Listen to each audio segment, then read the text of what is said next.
So you're in Berlin, correct? Yes, and where are you exactly? I am right in the middle of Auckland, New Zealand. Okay, fantastic. And I believe you guys were here a few years ago, right? That's right, and we loved it. What did you do other than do the gigs? Well, Danielle has a school pal of hers moved there many years ago, and when she told her on the phone that we were going to travel by bus, she said, "Are you crazy?" And then that's right. Her husband, who is a trained nurse, said, "I'll drive you," and he did. He just drove us all the way, and that was wonderful. Fantastic. And he had never really seen concert. I think he saw 2 shows in his life. Two rock shows in his life. Midnight Oil in the 80s and Coldplay with his daughter in the 90s. And that's it. Then he saw 15 shows of us.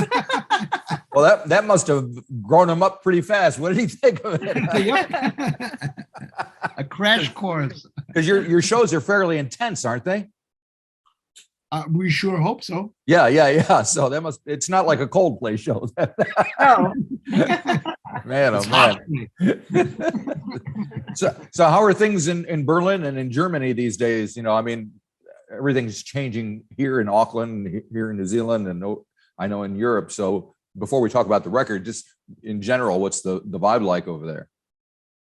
Well, it's suddenly 3 weeks ago, everything was fine. Right. And all of a sudden the numbers have gone up and now everybody's freaking out. Right. It went so fast this time. It's crazy. Yeah. We kind of had the same thing. We were COVID free for months and months while the rest of the world was battling it.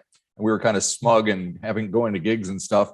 And about 2.5 months ago, we got 1 case and they locked everything down. And now we had like the most cases ever, 222, I think, yesterday. Whoa. Really? So, from that 1 case? Yeah. It's from, people coming in. And of course, there's the anti-vaxxers that don't want to do their thing. So it's all happening. It's the same everywhere in just slightly different ways. It's very bizarre. But it shows a lot about human nature, I think. I think we learned a lot. Well, yeah. A lot we hadn't expected. I'm afraid so. So the Silver Threshold. Now, the thing that I find most fascinating is that you shot the album cover before you made the record, which is certainly unusual. Can you tell me why you kind of went about things that way? Well, the photographer, Sven Marquardt, who's an old friend of mine, he was really worried about the pandemic because it was, a year ago. Right. And we had the same thing there, that it was okay in September and October started getting a bit weird. And I had said originally, why don't we take the pictures like beginning of January? And he said, I don't know if we're going to be able to, because if this is going to be a hardcore lockdown, we might not be able to. And he said, why can't we do it now? And I said, well, usually we do it after we did the music so that we have an idea of what kind of atmosphere we want. Yep. But because, it was a pandemic and we were kind of, in a way, for the first time, we didn't really have a theme. Most of our other records had a theme about our nomadic life or whatever. And this time we didn't really have one. So we thought, well, maybe his pictures will somehow make something happen. And it actually did. Yeah, they did, because we do a lot of film scoring and stuff like that. Yep. And this way we had like a score. We had like a picture that we could score to in a way. That's pretty cool. It's certainly a different way of working. So do you think the record would have been different if you hadn't have done it that way then? It could be. His pictures always have a kind of feeling of an old-fashioned movie, because he only uses old film, like he uses analog film, and he only takes pictures with regular light. So somehow, I do think it did really, lyric-wise, definitely influence us. And the music video for Kerchain is actually the photo shoot, right? Yeah. Yes.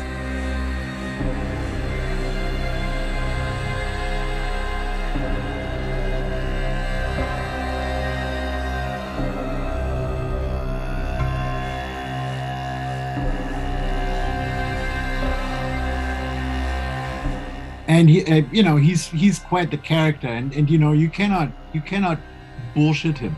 Okay. he's got this very inquisitive look upon you, and it's you have to be authentic with him, otherwise, it'll be a crap photo, and also he'll notice, and you'll have a hard time, and it would be terrible. So Very good. So once the photo was out of the way, what was the thought process of kind of making this record? Why did you want to make it, and how did you make it? Well, we luckily we kept our studios. Originally, we were supposed to be on tour all of 2020. Right. Our last record, The Current, was released in the end of January, and we managed to play 4 shows with it, and then the first lockdown came. And originally, I was gonna kill the lease for the studios, but I missed the date, for the notice, which was a very lucky case. For once, I was very happy to be such a slob. we had the studios, and we started working immediately. Right. Started writing, and we applied for grants and all of that, and and then we recorded. We wanted to do this thing. The only thing that we knew was the sequence sort of what we were trying to do was supposed to be a scale going up. We wanted this like a rising energy level, like a Right. climax that goes throughout the whole record. And I think we succeeded in doing that. And so the first song was in C, and the second in D, the third in goes E. up. Oh, okay. It really goes up a scale. The whole record does. And what if you know it, and you'll hear it differently when you know that, because Probably. it really Yep. So when you were writing the songs, were you thinking in terms of this? I need one in F or something, or yeah. And did you write them in that order? Yeah. That's fantastic. So when the two of you write together, who does what? What's the process like? Well, it always kind of depends on, sometimes somebody has a specific idea, one of us. Like sometimes I have a lyric idea, and then I'm like, okay, I have these lyrics, and I think the song should be, I don't know, very, dynamic or very quiet or something. And then, or sometimes Alex has a rhythmic idea. And sometimes we just kind of talk together, and then we're like, oh, maybe we should do something like that. It always varies. Like with Babel, it was a lyrical idea. I wanted to write something about that theme, right? And I kind of wanted it to have that feeling of kind of a flow going up, So that kind of influenced the music. And they built a tower so high that God noticed and came down to appraise their actions. Really, the thing is that we throw these ideas at each other, and so often we try to, or at least I try to, juxtapose things that Danielle comes up with, and then in the end, or in the process, the piece of music develops that then has its own demands, right? Becomes its own entity, and that just orders us around and says, like, it's imperative that you do this now. And then we say, all right. Whatever you say. Very good. Well, one track I want to touch on was Meteor's Rain, which has this kind of mighty, almost cannon-like percussion going throughout it, and it as it travels on to the end, they have this feeling of impending doom. At least it did to me, but I don't know if that was what you were trying to get across or what, and how did you get that sound?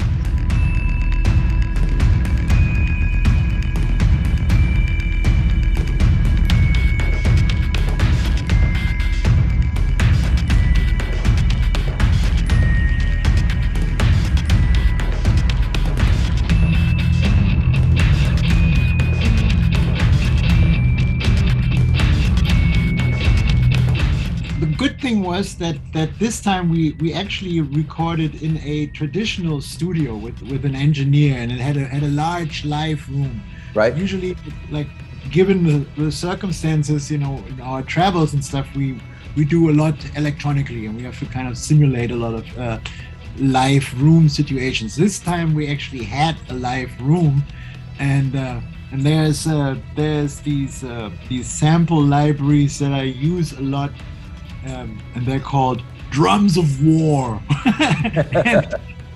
and this time we had this room, and there was other studios, and so I just like went from studio to studio and gathered all these toms, and so I had this setup of like 7 toms and just like started bashing away on pretty much on a click track. I think there wasn't much there, and that actually started the song, that battery. Cool. Now a couple of tunes are named after particular towns in Germany. There's Kirchhain and I think Trebus. Forgive my pronunciation, but so why do you choose these little towns to write about, or at least to name your songs after? Well, we've been traveling for almost 10 years now as nomads, and we've kind of covered the whole world. And since the pandemic, we kind of only could travel around the periphery of Berlin. Right. And so it was actually really interesting. I mean, I've lived in Berlin since '87. Alex was born in Berlin, but we suddenly discovered a completely different town. For one, there were no tourists, which was amazing. It was like Berlin in the '80s. It really was. It was as empty as Berlin in the '80s. It was amazing. Yeah. It really was like a flashback. And we realized how little people had been back then. And we also kind of, looked around the outside to be in nature a little bit and looked at all these different towns. And we got to know a couple of people living out there. And we were looking at different farm places, and there's like art residency places. And we just discovered basically where we had started out from when we became nomads. And in Trebus, we did an art residency last New Year's. Right in between the recording and the mixing process, we did so the inlay of the album, for instance, the picture in the inlay is a collage of these different buildings there that I put together. So to give a certain kind of atmosphere, because we had the feeling with this album, we have to somehow go back to basics. Like, what is it all about? And being the countryside in a tiny little East German village was kind of like that. Very cool. And so, like you mentioned, you'd been living this nomadic lifestyle for 10 years. So suddenly I assume it was forced upon you that you can't do that at the moment because of the situation. So how has it affected you just in general? Was it a shock? Oh, to tell you the truth, we enjoyed it immensely. Good idea. Not having to function in that way, for a couple of months was, I mean, of course, you get to the point where we kind of fed up with you get fed up with any situation, I suppose. But as it started out, we were just really happy to immerse ourselves in our work completely, and at the same time also be able to completely relax. Like actually sleeping in and doing these kind of things was a great experience. Yeah, we slept for 3 months. Good, Anya. That's no jet lag. Yay. I need my 16 hours. You must have needed it. There you go. So do you think going forward that the way you make music and the way you live your lives are going to change because of this on a permanent basis? Oh, yes. All our lives will be changed. And that's, here we are with the title of the record, we are at this threshold to like a major change, and we felt that coming. This is the moment where some major changes are going to happen, are supposed to happen, and are non-reversible changes, are upon us, and that is what the record is about. And some things we really have to do and other things we can't help but living with. Right. Now the album, sorry, go ahead. Well, we're definitely going to try to to not fly within Europe, and we've already done that before, but we're getting more strict about that. Right. We took a train ride to the south of Austria not long ago for 12 hours, and we were like, okay, this is what we're in for now. Yeah. And will the Brexit thing affect you guys as well, with the fact that the UK is no longer European or whatever? Well, I mean, Mute, it's a kind of a problem because they're in London and they're trying to figure things out. I think that they're still all trying to figure things out. Yeah. They've just decided that you can get a visa as a musician to play there, but because of the COVID, it's really complicated because they expect you to get all these different vaccines or not vaccines or tests or whatever. Yep. It's complicated. Yes. Yeah, Yes. it's really strange. I mean, we haven't been back in London ever since. When was the last time we were in England? We were in August of 2019. We were in England. Was the last time we were in England. Okay. And when we did the record there, and it's kind of really strange. I really feel I have this like phantom pain. I really feel like something has been cut off, because as a European, Yep. to be able to whatever, jump on a train from Brussels, to Paris, to London, or whatever, it was a great thing that you could just do. And now it's all different. It's really strange. For me, it's nothing new because as an American, you always needed a visa there. So that's a fact. Yep. So just getting away from the record for a minute. So what brought you to Germany from the States? Me? Yeah. I came to visit Berlin for 2 weeks. Decided to stay. Yeah, in 87. Yeah. I mean, back then, it was before the fall of the wall. It was cheaper than New York. Right. It was less dangerous than New York, and it was as creative as New York. And I was like, this is heaven. I'm staying. I didn't even pick up my stuff. I just stayed. Really? That's amazing. Now, I wanted to ask you about the last track on the album. It's called The Watered Garden. It feels like it was meant to be the last track, and there's a little spoken piece, and you're talking about the young and the old dancing together and all this. Are you trying to leave us with a message of some sort? Between the past and the future, we now stand on the threshold, the cusp of what was and what shall be in perfect symmetry. Well, that's basically the message of the Silver Threshold, that we're standing in perfect symmetry, the past, the future. And I kind of was thinking of the Mayas when I was writing that, because, they say that they didn't mean it was the end of the world 2012. They said it was just the beginning of a completely different age. And Right. That's the way I feel. I feel that, kind of ever since Trump was elected, I guess, that something has completely changed. Yeah. And those were only the beginnings. And I feel that they say it's going to go on as long as it's been going on. So we're right in the middle, and we have the possibility of taking that road or that road, but it's going to go on whatever road we take. Gotcha. And the best thing would be if we would do it together in the best possible positive way. Gotcha. So are you doing gigs now? I didn't see any listed on any websites or anything. Have you played out? Well, we have canceled. Well, we're waiting for them to be canceled. We're supposed to have one in 2 weeks in Vienna. Austria is in complete lockdown. And then we're supposed to be performing in Barcelona. Spain's supposed to be okay again, but we don't know if they're going to accept Germans. Well, so it's kind of no comment there. There's an easy joke there. I'm just not going to go. I didn't mean it that way. I meant pandemic. Yeah, fair enough. Yeah, well, we're not going to Mallorca. Right. But the actual first show of our tour is supposed to be on the 22nd of February, 2022. Right. 2. Okay. Well, that must mean something. So when you do eventually get on stage, is it just the two of you? And because I've seen some footage of you guys, and it usually, you have some guitars and some pedals and some buttons to push. So what kind of experience is it for you when you actually do get on stage? Yeah, it's heavy. We are in perfect symbiosis with each other, which is great. But then on the other hand, it's just the two of us. Yeah. And it's great that it is just the two of us in many respects. In other respects, we can only play what we can carry because it's just the two of us traveling. Yeah. And then on stage also, thank God for loopers. Looping devices.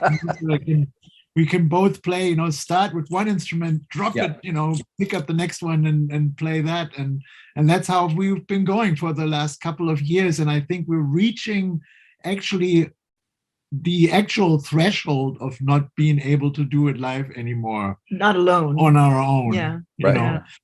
But I mean, I play 4 instruments, he plays 4 instruments, and we carry about 40 kilos per person minimum. Right. Because we both have suitcases. So we can't do more than that. So we're hoping that the tour is going to be good enough so that we can next time ask a couple of musicians to come along and help carry. Yeah, just to carry. Yeah, like a roadie maybe like a backliner. You know, the luxury of a backliner, at least that might be great. Yeah. And music-wise, I mean, you've been doing this kind of exclusively, this project, for a while, but you've both done other things.